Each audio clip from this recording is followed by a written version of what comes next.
Ambassador G1 Park stood before the Galactic Council chamber.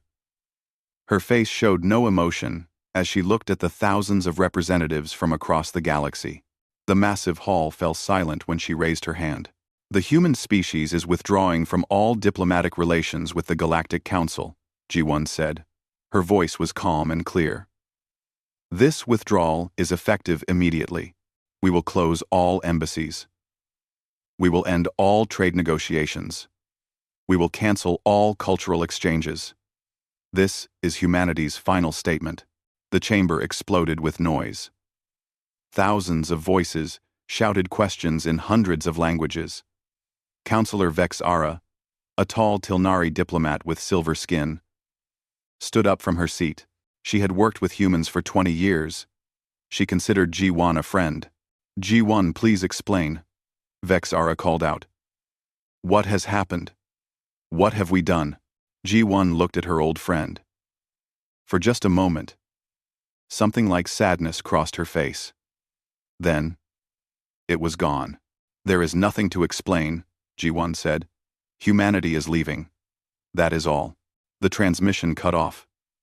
The holographic image of G1 disappeared. In that same moment, across the entire galaxy, every human diplomat walked out of their post. Every human ship began to move. They all headed toward human territory. High Arbiter Thelm, the ancient Velm leader of the council, struck his staff against the floor. The sound echoed through the chamber like thunder. This is madness, Thelm said. His 3 eyes glowed with anger. Someone contact Earth immediately. We must understand what is happening. The communication technicians tried. They sent messages through every channel. They used emergency frequencies. They tried private lines that had always worked before. Every attempt received the same response. It was an automated message in a flat, emotionless voice. Humanity is no longer available for diplomatic engagement. Do not attempt further contact. Captain Min-jun Choi was the last human to leave Council Central Station. He commanded the military attaché office. For 5 years, he had worked alongside alien officers. He had shared meals with them. He had trained with them. Some he had called friends.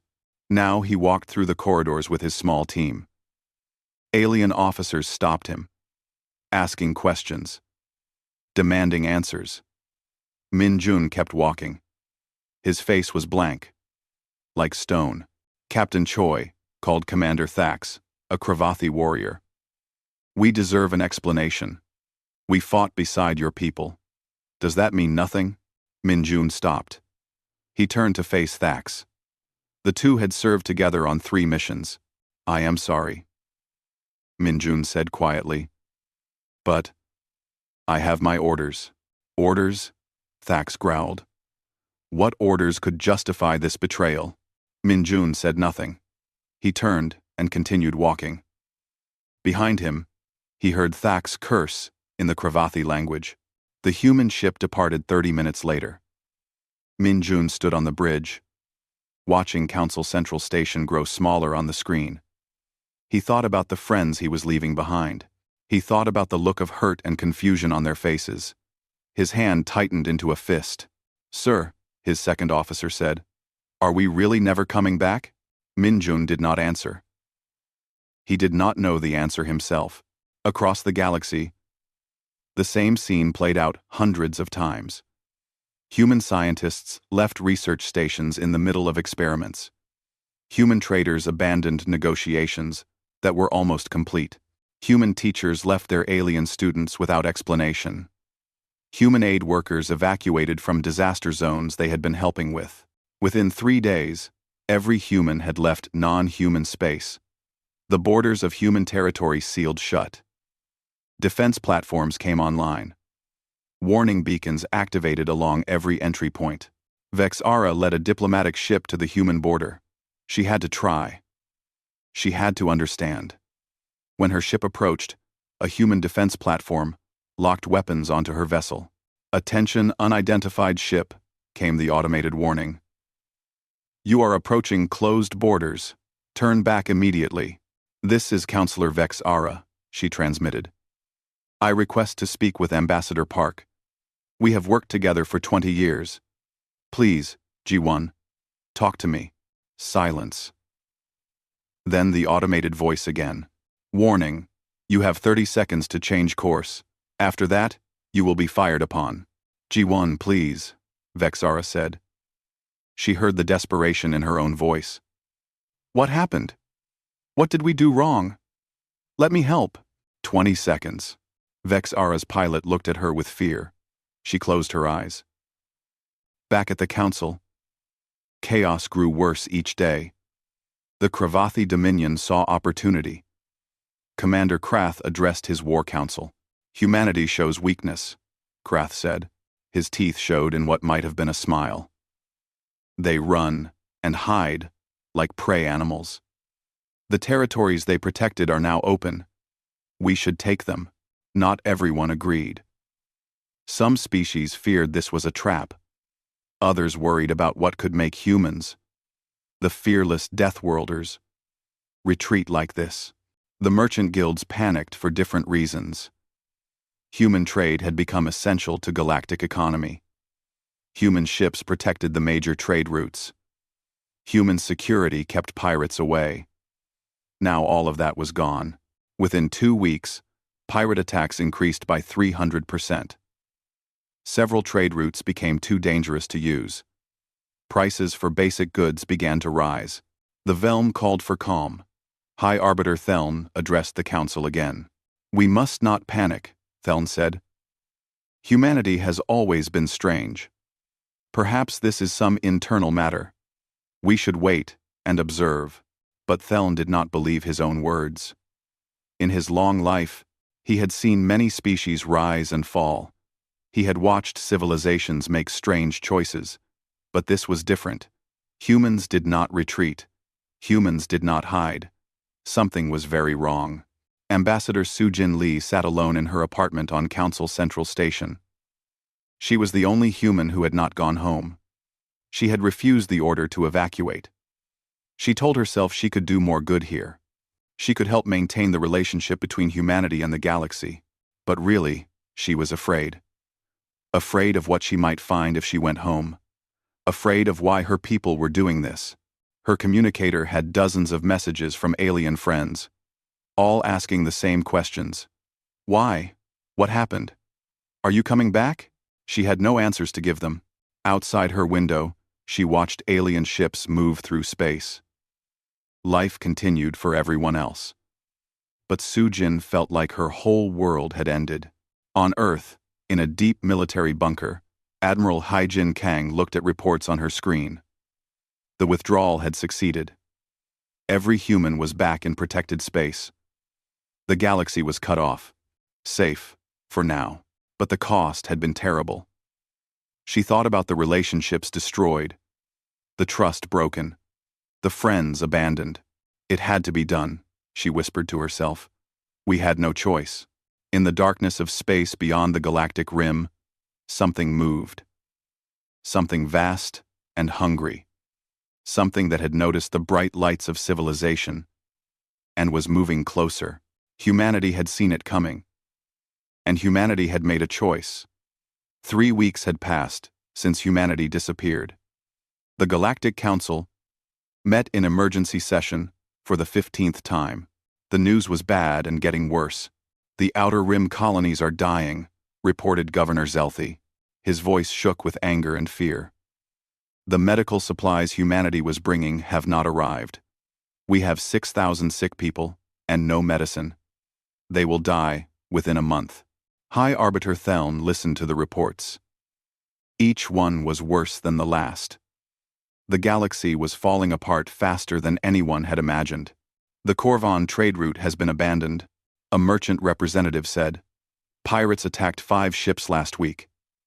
They killed everyone. Before humans left, that route was completely safe. Now nobody will use it. Counselor Vex Era stood up. She had not slept well in weeks. Dark circles showed under her eyes. We did not realize how much humanity was doing, she said. They were not just our allies. They were holding the galaxy together. And we never even thanked them. Where? They betrayed us, snarled Commander Krath. The massive Kravathi warrior stood at his full height. They abandoned their duties. They showed weakness. The Kravathi Dominion will restore order to the territories humans left behind. You mean you will conquer them? Vex Ara shot back. You see this crisis as an opportunity for war. I see reality, Krath said. Power does not tolerate empty space. If we do not take these territories, someone else will. Better us than the pirate clans or the rogue colonies. Theln struck his staff. The Council will not support conquest.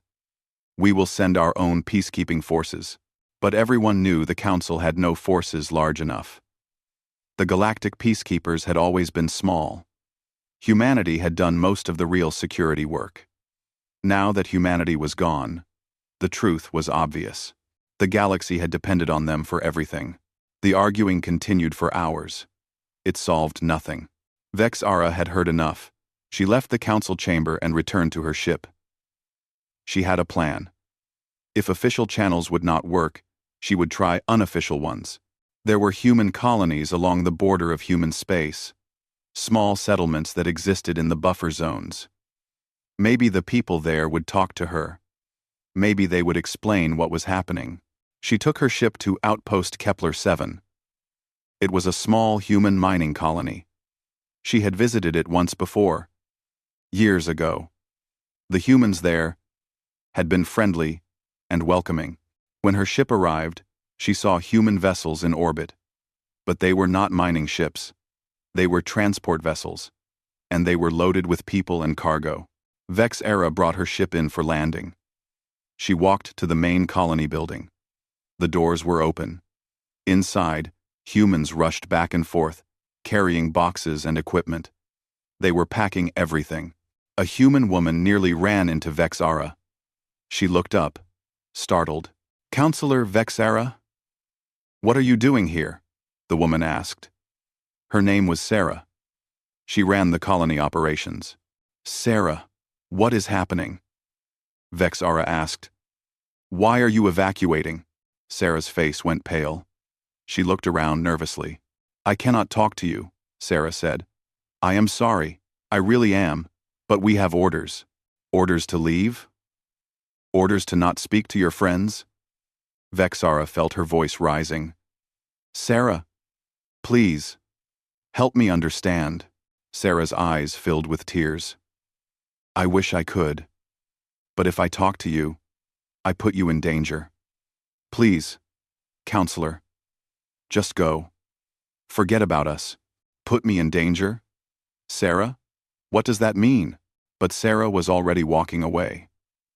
She disappeared into the crowd of evacuating colonists. Vex Ara tried to talk to others. Every human gave her the same response. They would not talk. They looked scared.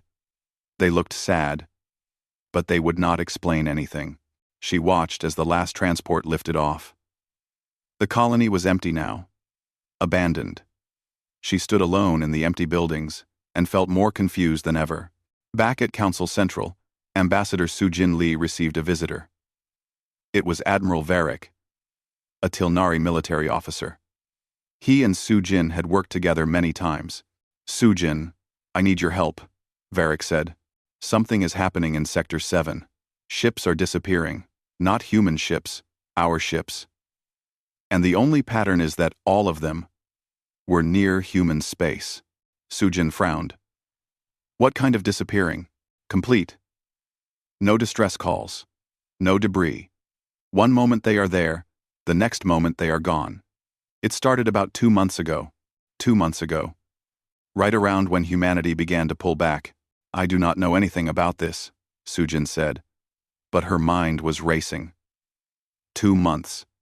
That was when she had received the evacuation order. The order she had refused. I believe you, Varric said. But I think your government knows. I think this is connected to why they left. And I think more people are going to die if we do not figure this out. After Varric left, Sujin tried to contact Earth. She used her personal emergency codes, the codes that were supposed to work no matter what. The message came back. Access denied. She was locked out. Her own people had cut her off completely. The pirate attacks grew worse. Colonies that humans had protected for decades now burned. The Kravathi Dominion began moving warships into position. Other species did the same. Everyone was preparing for something. Nobody knew what. In the council chamber, a vote was called. Several species wanted to send a military fleet into human space, to demand answers, to force humanity to explain. This is an act of war, Theln warned. If we invade human territory, they will defend themselves. They already abandoned us, Krath argued. They broke every treaty. They owe us answers. If they will not talk, we will make them talk. The vote was close. But it passed. A fleet would be assembled. Ships from a dozen different species. They would go to human space. They would get answers one way or another. Vex Ara voted against it. But she was in the minority. When the vote finished, she felt sick. This would not end well. She was certain of it. Sujin watched the vote from the observation gallery. She wanted to scream. She wanted to warn them. But warn them of what? She did not know what was happening. That night, she broke into the old human embassy building. It was abandoned now, but she still had access codes. She went to the secure communication room, the one that was supposed to be impossible to trace. She recorded a message. This is Ambassador Sujin Lee. I know I am not supposed to be here. I know I was ordered to evacuate, but I am still loyal to Earth. I need to know what is happening. The Council is sending a fleet into our territory. People are dying because we left. Please, someone tell me what is going on. Let me help. End quote. End quote. End quote. Let me help. She sent the message into human space. Then she waited. 3 days later, she received a reply. It was not from Earth Command. It was from Captain Minjun Choi. The message was short. Ambassador Lee, you should have left when you had the chance. You cannot help now. Stay away from the fleet. Stay away from human space. If you come here, you will die. We all will.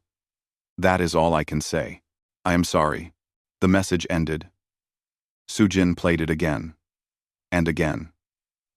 Minjun's face looked terrible. He looked like he had not slept in weeks. He looked like a man watching the end of the world. What had humanity found? What were they fighting? Why would talking to aliens cause everyone to die? She had no answers, only fear. The fleet assembled at Rally Point Theta. 63 warships from 12 species. The largest military force the Council had gathered in 100 years. Commander Krath commanded the Kravathi ships. Vex Ara came as a diplomatic observer, hoping she could stop this before it went too far.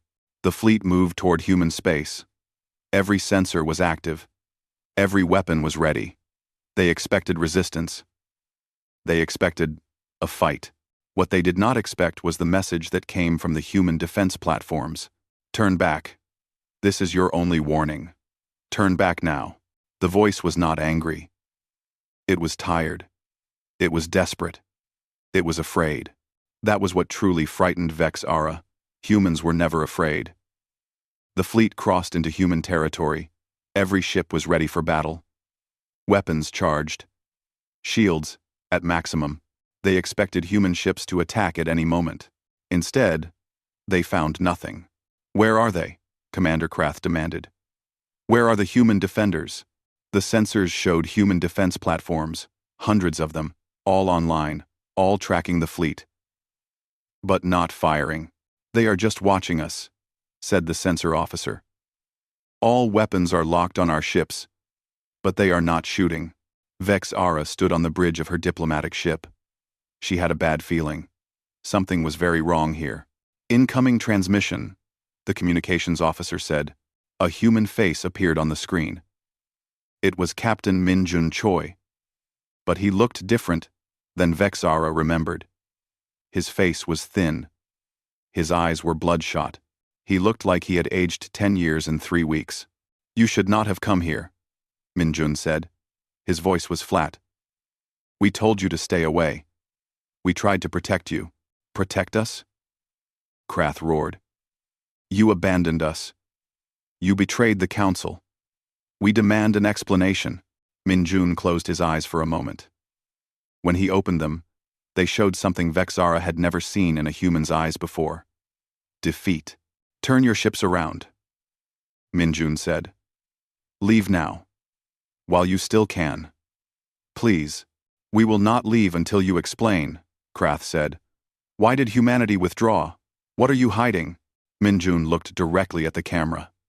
Directly at them. "We are trying to save you. Why can you not understand that? Every moment you stay here, you are in more danger." The transmission cut off. "He is bluffing," Krath said. "Move the fleet forward. We will find their main base and force them to talk." The fleet advanced deeper into human space. They passed several colonies. Every one was abandoned. Buildings empty. Equipment left behind. Signs of hasty evacuation everywhere. "This does not make sense," Vexara said. "These colonies were thriving a month ago. Where did everyone go?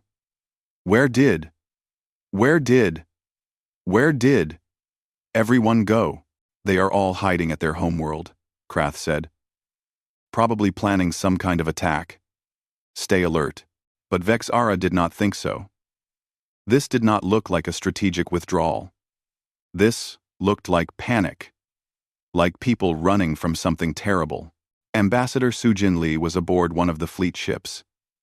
She had convinced the council to let her come as an advisor. She studied the abandoned colonies on her screen. She accessed old files. She looked for patterns. Then she found something. At one of the abandoned research stations, the computers were still active, still collecting data. She hacked into the system. The files were heavily encrypted. But Sujin had been a human ambassador. She knew human encryption protocols. She started breaking through the security layers. What she found made her blood go cold. Research logs. Dated 2 months ago. References to something called the signal. Reports about contamination vectors. Calculations about cascade failure. And one note. Written by someone whose name was redacted. "If we do not contain this, the entire galaxy will be consumed within 6 months. Communication blackout is the only option. God forgive us for what we are about to do." Sujin's hands shook. She kept reading. The files mentioned something, found beyond the galactic rim. Something that spread, like a virus. Something that tracked civilizations through their communication networks. She did not understand all of it. The files were incomplete. Fragmented. But she understood enough. Humanity had found something. Something dangerous. And they cut off all communication to keep it from spreading to the rest of the galaxy. "Commander Krath," Sujin said over the fleet-wide channel. "We need to turn back. Now. I found something in the research station files. Humanity is not our enemy. They are fighting something else." "What else?" Krath demanded. "I do not know exactly, but it is something that uses communication signals to track prey. By coming here, by using our quantum communications, we might have led it right to council space." "That is ridiculous," Krath said. "You are making excuses for your people." "I am trying to save us all," Sujin said. "Please, we need to leave." But Krath would not listen. The fleet continued forward. They reached the edge of human-controlled space. The area where human ships should have been everywhere. But there were almost none.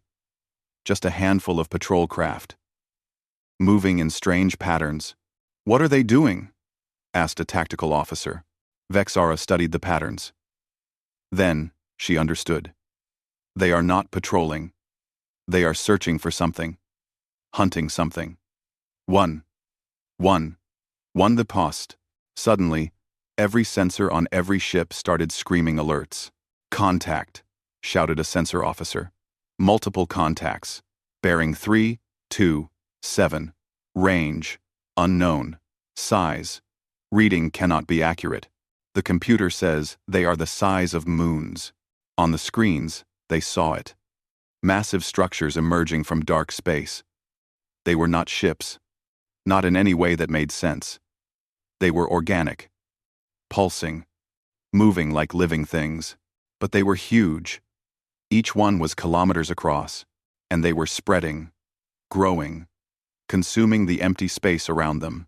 What in the name of all stars is that? Krath whispered. The human defense platforms suddenly came alive. They all fired at once. Thousands of weapons. All targeting the strange structures. The explosions lit up space like new stars. The structures absorbed the damage. Parts of them burned away. But new parts grew back. They kept coming. Human ships appeared. Dozens of them. They looked damaged, scarred, like they had been fighting for weeks. They positioned themselves between the fleet and the structures. Minjun's face appeared on the screen again. Now do you understand? He said. This is what we found. This is why we left. We tried to fight it alone. We tried to protect you from even knowing it existed. But you came here. And now, it knows about you. What is it? Vexara asked. We call it the bloom, Minjun said. It is old. Older than our galaxy. It spreads through space, consuming everything, and it tracks civilizations through their quantum communication networks. When we discovered it, we realized we had led it right to our doorstep, so we cut all communications. We broke away from the galaxy. We thought if we stopped talking to you, it would not find you. It would only find us. How long have you been fighting it? Asked Vexara. 73 days, Minjun said.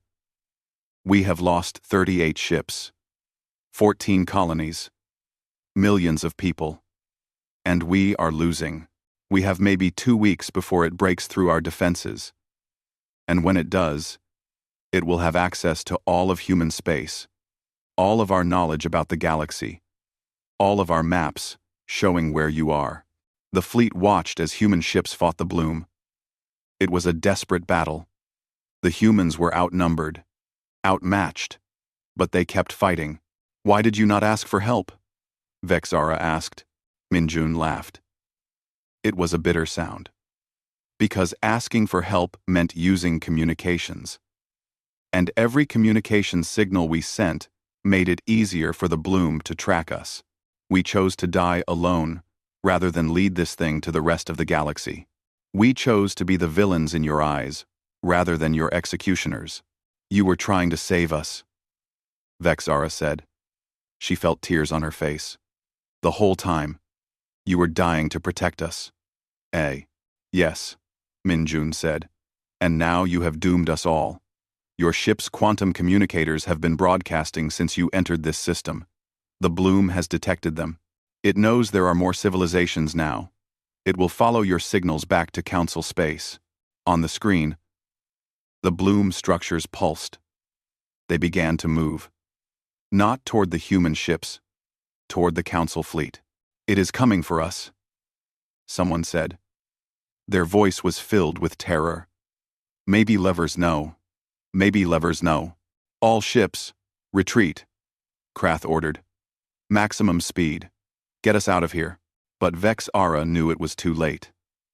They had made a terrible mistake. They had been so focused on getting answers from humanity that they never considered humanity might be protecting them. Minjun's image looked at them. Run, if you want. But it will follow you. All the way back to your homes, to your families, to every world in Council space. We tried to stop it alone. We failed. Now we all fight it together. Or we all die together. The screen went dark. The fleet turned to run. But the bloom was spreading faster than their ships could fly. The emergency broadcast reached every ship in the galaxy at the same time. Every screen showed the same image. A human woman in a military uniform. She looked exhausted. Her uniform was dirty. Behind her, People rushed back and forth in what looked like a command center. "My name is Admiral He-Jin Kang," she said. "I command Earth Defense Forces. I am sending this message to every species in the galaxy. What I am about to tell you will sound impossible, but every word is true." Across the galaxy, billions of beings stopped what they were doing. They watched. They listened. 76 days ago, a human exploration ship discovered something beyond the galactic rim, He-Jin continued. "We call it the bloom. It is a form of life, but not life as we understand it. It exists in normal space and in quantum space simultaneously. It spreads across the universe, consuming everything it touches. Matter, energy, information, everything." She pressed a button. Images appeared on the screen. Footage from human ships. The bloom was massive, terrible, beautiful in a horrible way, like a cancer growing across the stars. "We sent a science team to study it," He-Jin said. "That was our first mistake. The bloom detected our ships. It followed them. It learned from them. And then we discovered something worse. The bloom tracks prey through quantum communication networks. Every message we sent, every transmission. It was like lighting a beacon for this thing, leading it right to us. More footage played. Human ships fighting, dying, colonies being consumed. We realized that if we kept using galactic communications, the bloom would detect the entire network, every world in council space, trillions of lives. So we made a choice. We cut ourselves off completely. We broke every treaty. We abandoned our allies. We let you think we had betrayed you, because the alternative was leading the bloom to your homes." In the council chamber, the representatives watched in stunned silence. Vex Era wept openly. She had doubted her friends. She had thought they had abandoned her. Now she understood the truth. "We thought we could fight it alone," He-Jin said. "We thought we could destroy it or drive it back before it became a threat to the galaxy. We were wrong. The bloom is too vast, too powerful. We have lost 39 ships, 15 colonies, 4 million people, and we are still losing." She paused, took a breath. When she spoke again, her voice was steady but her eyes showed the weight she carried. "The Council sent a fleet into our space. They used quantum communications. The bloom detected them. It now knows there are more civilizations in the galaxy. It will spread. It will consume everything. Unless we stop it." The screen changed. It showed tactical displays, star maps, projections. "This is what we know about the bloom. It grows exponentially. Each section can split into 2 more sections every 6 hours. At current growth rate, it will reach the outer council worlds in 3 weeks. It will reach the core worlds in 8 weeks. After that, nowhere in the galaxy will be safe." He-Jin's face returned to the screen. "The bloom adapts to weapons. We hit it with fusion bombs. It absorbed the energy and used it to grow. We tried quantum disruptors. It learned to shield against them. We tried biological weapons. It incorporated them into its own structure. Everything we throw at it makes it stronger." She looked directly at the camera. At everyone, watching. "But we have found a weakness. The bloom exists partially in quantum space. It coordinates its sections through quantum entanglement. If we can disrupt that entanglement across a wide enough area, we can stun it, maybe even kill it. But to do that, we need every species in the galaxy to shut down their quantum communications at exactly the same moment. And we need every military ship to strike at its core structures during that moment of confusion." The tactical displays showed the plan. It was complex, dangerous. The timing had to be perfect. "I am not asking for your help," He-Jin said. "Humanity made this mistake. We found the bloom. We led it to the galaxy. This is our burden to bear. But I am telling you the truth. Because you deserve to know why we left. And because if you choose to fight, we will fight together. If you choose to run, we will buy you as much time as we can. She stood up straighter. Despite her exhaustion, she looked strong, determined. Humanity has been alone for 76 days. We have fought with everything we have. We have sacrificed millions. And we would do it again. Because that is what it means to protect others. Even when they do not know they need protecting. Even when they hate you for it. The transmission ended. In the council chamber, nobody spoke for a long moment. Then High Arbiter Thelm stood. "We must vote," he said. "Do we help humanity fight this threat? Or do we prepare to defend our own world separately?" Vexara stood immediately. "We fight together. Humanity bore this burden alone to protect us. They lost millions while we called them traitors. The least we can do is stand with them now." "Agreed," said Admiral Varric.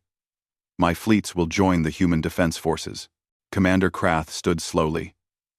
The massive warrior looked at the empty space where Heejin's image had been. "I called humanity weak," Krath said. "I called them cowards. I was wrong. They are the strongest people I have ever known. The Kravathi Dominion will fight. We will send every ship we have.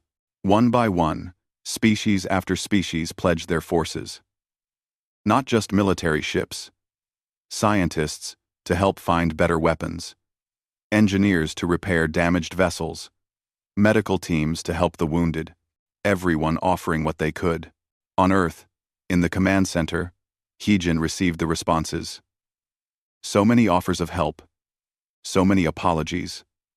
So many promises to fight together. She sat down heavily in her chair.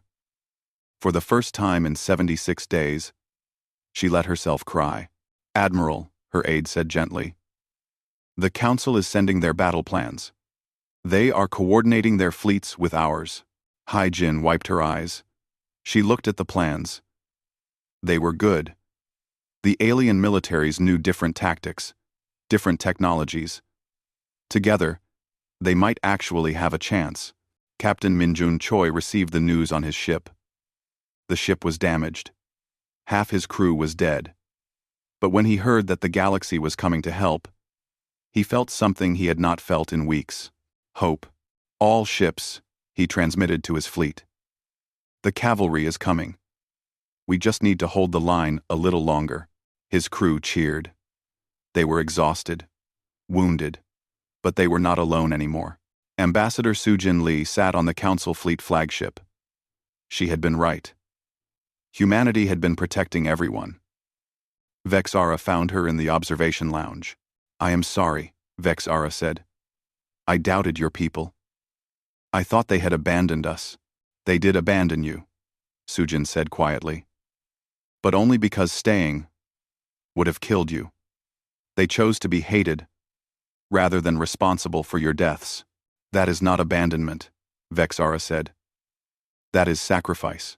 Sujin smiled sadly. "Sometimes they are the same thing." Sujin, Sujin, Sujin. Outside the window, ships from 100 species gathered. The largest fleet ever assembled. All coming to fight something they had not known existed 3 hours ago. All coming to stand with humanity. Haijin looked at the tactical display. The bloom was still growing, still spreading. They had maybe 2 weeks before it became unstoppable. But now she had allies. Now she had hope. Now she had a chance. "All ships," she transmitted to the combined fleet. "This is Admiral Haijin Kang. Thank you for coming. Thank you for believing us. Thank you for fighting with us." She took a deep breath. "Now let me tell you how we are going to kill this thing." The fleet began to move. Humanity had fought alone for 76 days. Now, for the first time, they would fight together with the entire galaxy. The bloom had never faced opposition like this before. It had consumed countless civilizations. But it had never faced civilizations that fought together, that sacrificed for each other, that refused to let each other die alone. It was about to learn why the galaxy called humans crazy, and why that craziness was about to save everyone. The combined fleet assembled at Rally Point Omega, over 2,000 ships from 60 species, the largest military force in galactic history. They all had one mission: destroy the bloom before it spread too far to stop. Admiral He-Jin Kang stood in the command center on Earth. Around her, human and alien officers worked side by side. A Tilnari communications specialist sat next to a human tactical officer. A Kravathi weapons expert studied displays with a human engineer. The galaxy had never worked together like this before. "All ships report ready," said Commander Varric. His Tilnari fleet was positioned on the left flank. "Kravathi forces ready," growled Commander Krath. His massive warships formed the center line. "We will show this thing what it means to face real warriors." He-Jin smiled slightly. Krath had completely changed his opinion of humanity. Now he talked about them with respect, almost like they were fellow Kravathi. "The plan is simple," He-Jin said to all the fleet commanders. "In 30 minutes, every species in the galaxy will shut down their quantum communications. All of them. At exactly the same moment. This will blind the bloom. It will not be able to coordinate its sections. That is when we strike." She highlighted the tactical display. It showed the bloom's core structures. 3 massive nodes, where the quantum entanglement was strongest. "We must destroy all 3 nodes within 5 minutes. If even one survives, the bloom will recover. Captain Choi will lead the assault on Node Alpha. Commander Krath will take Node Beta. I will personally lead the strike on Node Gamma." "What about the outer sections?" asked a Velm commander. "There are hundreds of them. They will die when we kill the core," He-Jin said. "Or that is our theory. We have never fought anything like this before. We are making our best guess." It was not a comforting thought, but it was all they had. On the Council Fleet flagship, Vexara and Ambassador Su-Jin Lee prepared for battle. Neither of them was military, but both had insisted on being here. "Are you afraid?" Vexara asked. "Terrified," Su-Jin admitted. "But I am also proud. Look at what we built here. Humans and aliens fighting together. A month ago, I would have said this was impossible. Your people made it possible," Vexara said, "by sacrificing everything to protect us. That showed us what true friendship means." The countdown began. 20 minutes, until the communication blackout. Across the galaxy, every species prepared. On thousands of worlds, technicians stood ready to shut down quantum networks. It had taken days to coordinate. Some species had been reluctant. Shutting down communications meant being blind, vulnerable, but they trusted the plan. They trusted humanity. Captain Minjun Choi stood on the bridge of his ship. His crew was tired, wounded, but they were ready. Around his ship, a mixed force of human, Tilnari, and Velm vessels waited. "We have been fighting this thing for 79 days, Minjun said to his crew. 79 days of losing, of watching friends die, of wondering if we would survive another hour. But today, we are not alone. Today, the galaxy fights with us. So let us show them what humans do best. Let us win." His crew cheered.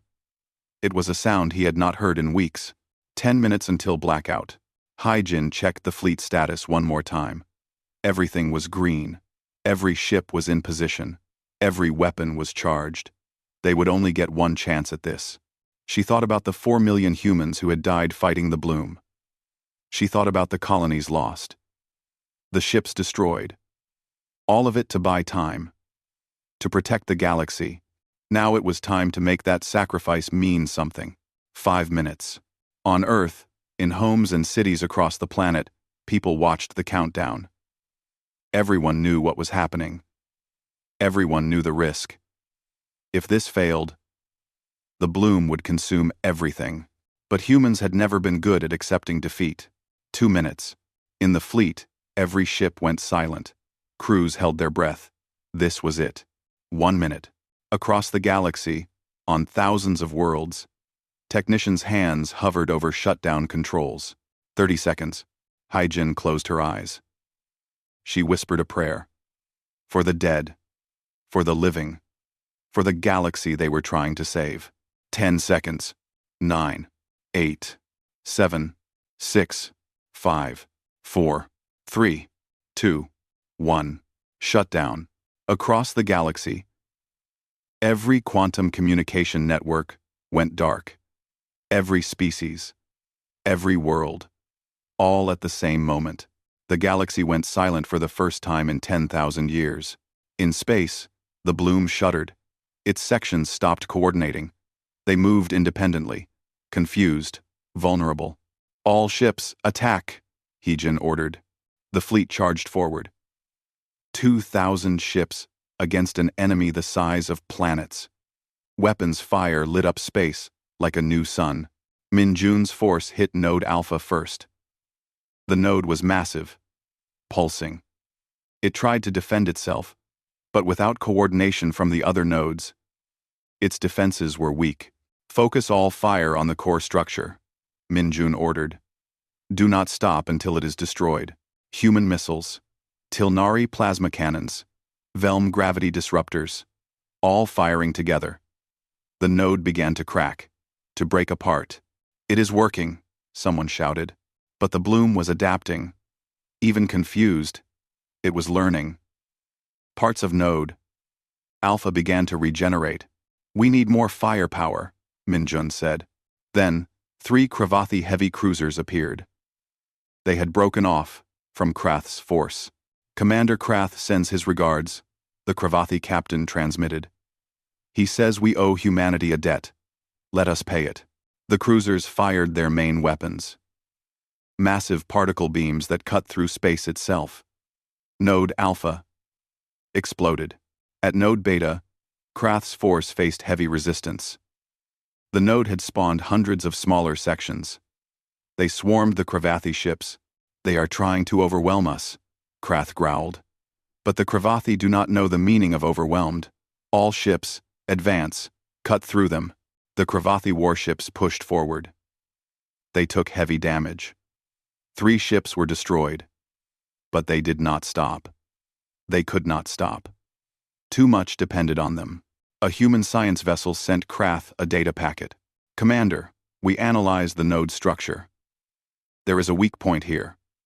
The display showed a location deep inside the node. How do we reach it? Krath asked. Someone would have to fly through the node's defenses. Get very close. It would be suicide. Krath smiled. It was a terrifying expression. Good thing I am Kravathi then. We do not fear death. We fear failure. D2? He turned his ship toward the node. Alone. His crew did not question. They knew what had to be done. Krath's ship dove into the node. The bloom's defenses tore at his shields. His hull. But he kept going.